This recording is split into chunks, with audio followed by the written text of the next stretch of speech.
Right. Good afternoon, everyone. Thank you for being here.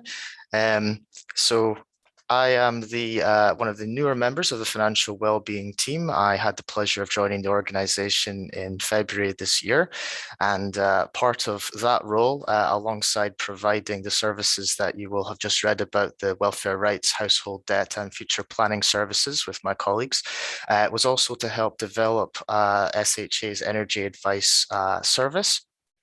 And so I'm responsible for gathering together the team's knowledge on that and making sure everyone is aware of what's going on in that regard. And we generally provide our energy advice service through an energy health check process, which I'll explain a little bit later as we go. But first off, I thought I would perhaps update you on what you may have read about the current energy crisis in the news. So,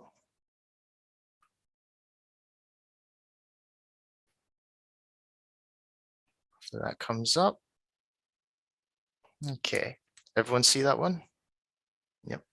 So, as you may have read, the current energy crisis is the result of energy suppliers in the UK struggling to purchase energy from their wholesale suppliers, frequently abroad, at the usual cost-effective prices they've been used to. This has resulted in higher energy costs for the suppliers, which have in turn been passed on to the customers, that's you and me, in order to attempt to keep the energy suppliers in business.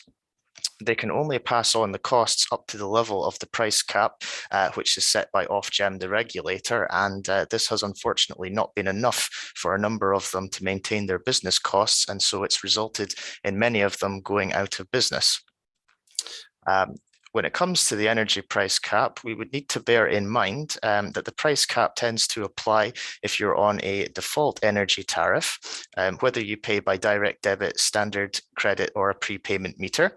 It won't apply to anyone who's on a fixed term energy tariff or who has chosen a standard variable or a green energy tariff that Ofgem has exempted from the cap. We also need to bear in mind it does not prevent costs rising if usage changes between households from summer to winter. So the energy price cap will only really work for certain individuals in certain circumstances. And I feel that this has probably not been thoroughly reported in many of the newspapers that you might have read. But I would encourage anyone who's concerned about the energy price cap or their supplier to visit the regulator at www.ofgem.gov.uk. This is also searchable in Google. If you just type Ofgem, that's OFGEM. And that takes you to the energy provider's webpage, and there's a lot of useful information that can be read for anyone who's interested in that. But we'll move on a little bit to how our own service can help you deal with the situation that you might feel is unmanageable through our energy health check. So how our energy health check works, and it works in conjunction with the other services that we provide in terms of welfare rights, household debt, and future planning, is that we tend to ask you basic questions to get you thinking about your energy usage. So, for example, can you heat your home, or do you feel you can heat your home sufficiently and at reasonable cost? Speak about the type of fuel that you might use, the heating system that you have in your home, when that was last updated, if you feel comfortable using, or if, like myself, you just get up, switch things on and off, and then go away, possibly. I know certain folk do that.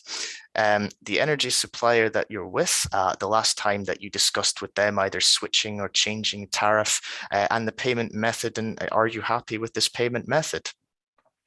We also do discuss whether there's any fuel debt that you're concerned about, as we know that some people can struggle between summer and winter, particularly as the winter cost rises. The previous arrears is not necessarily paid off in some cases. And then we move on to speak about your household. So, for example, is there any particular signs of mold or damp in the structure? Do you have the type of house that is not necessarily double glazed? It may be an older style home where insulation might be required.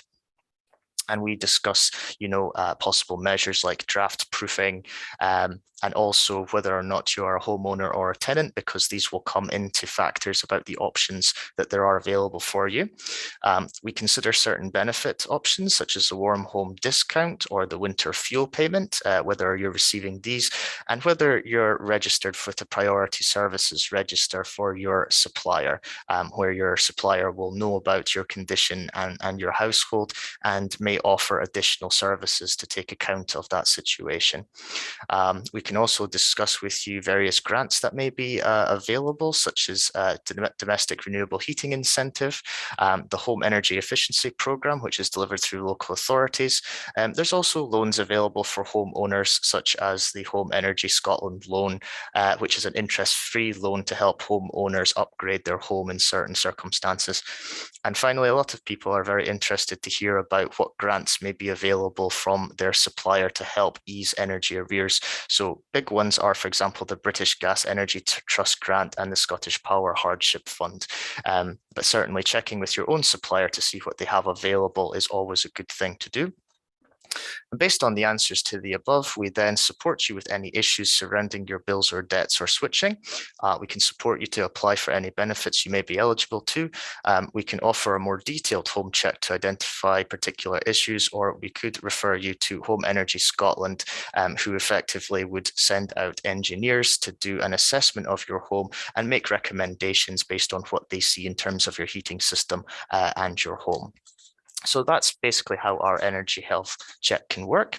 So I will move on now to some of the more commonly asked questions, such, for example, when did you last check your bill?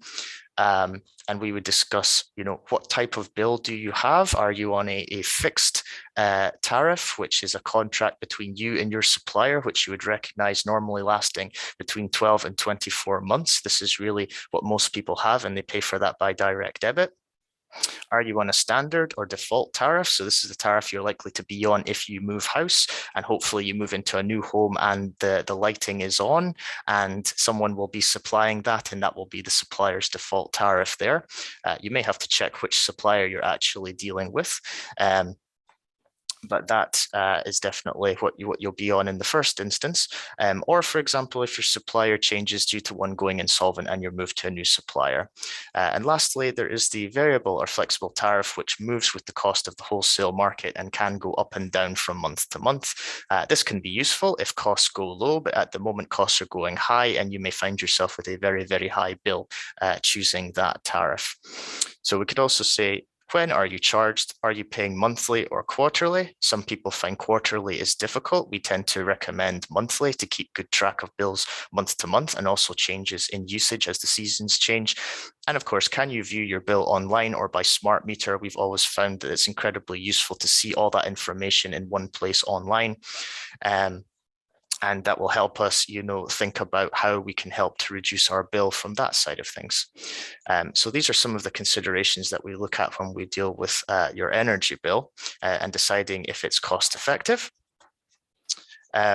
So the next steps, qualifying for a new heating system, we'll basically ask you the general questions, and these would tend to be, what do you currently have installed in your home? The type of heating system that you might qualify for will vary on a case-to-case basis, and it will depend on, as I say, what you currently have installed, what type of home that you currently live in, and of course, being a homeowner will be a big factor in whether or not you can have this changed.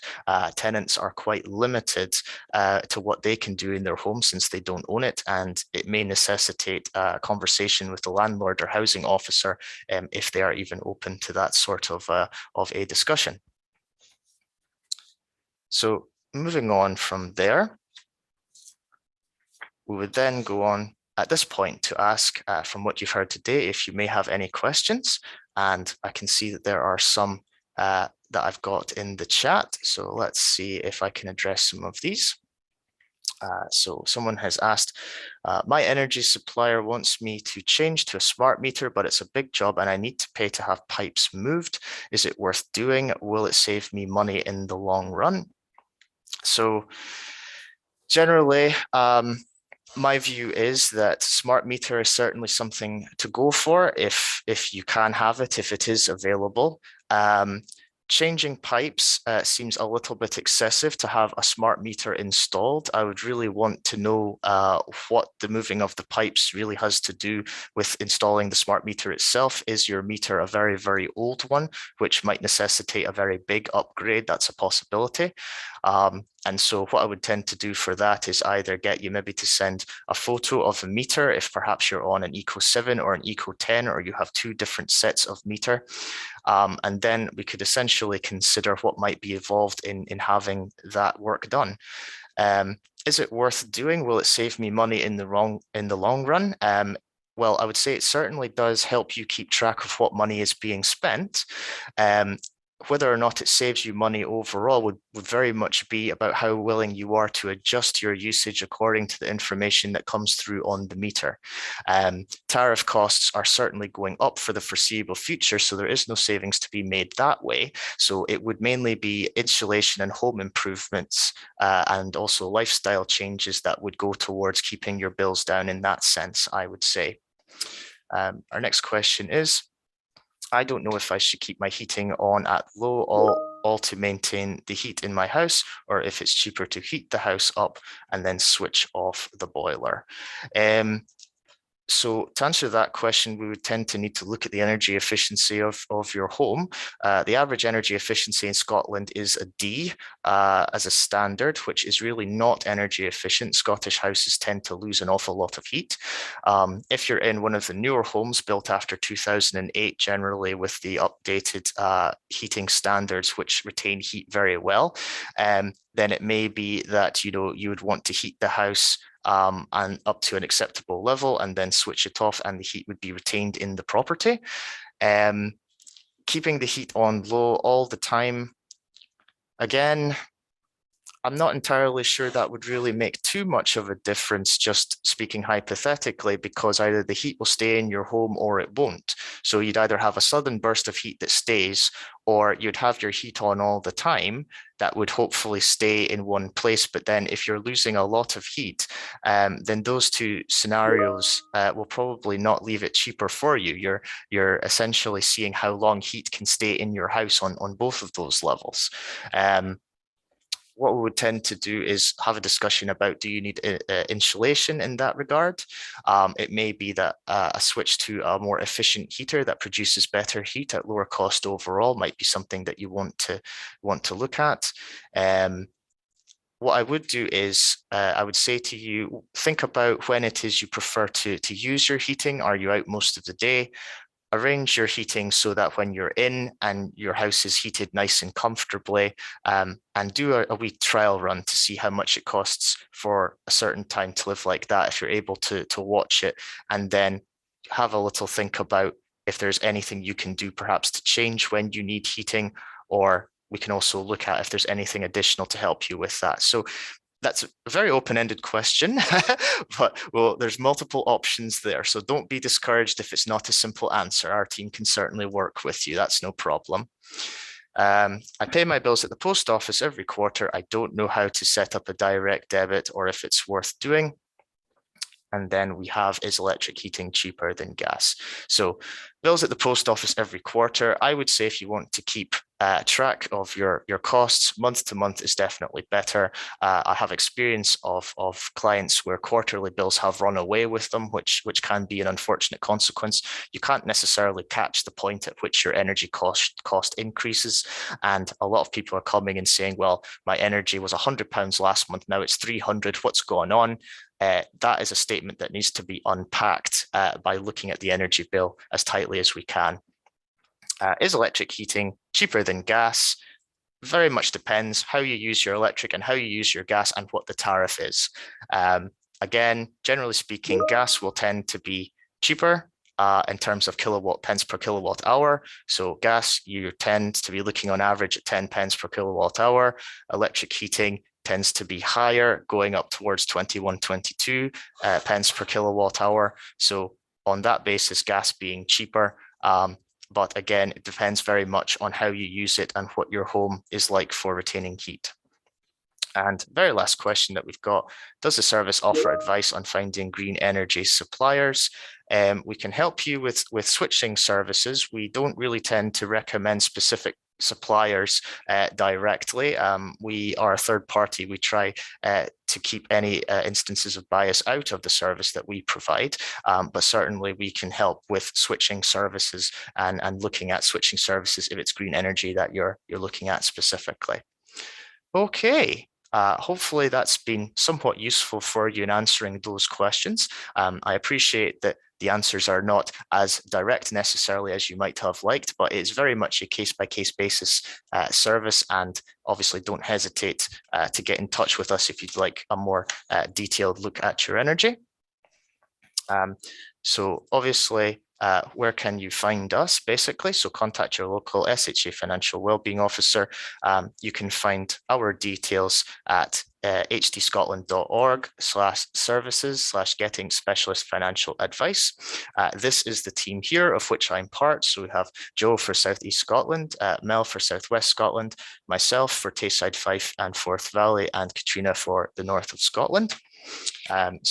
If you're in our area, you will find our specific details on the website, or it may be you can refer yourself by your HD specialist to get in contact with the financial wellbeing officer in your area. So that is everything I have for you today. Thank you for your attention. And of course, we look forward to hearing from you all.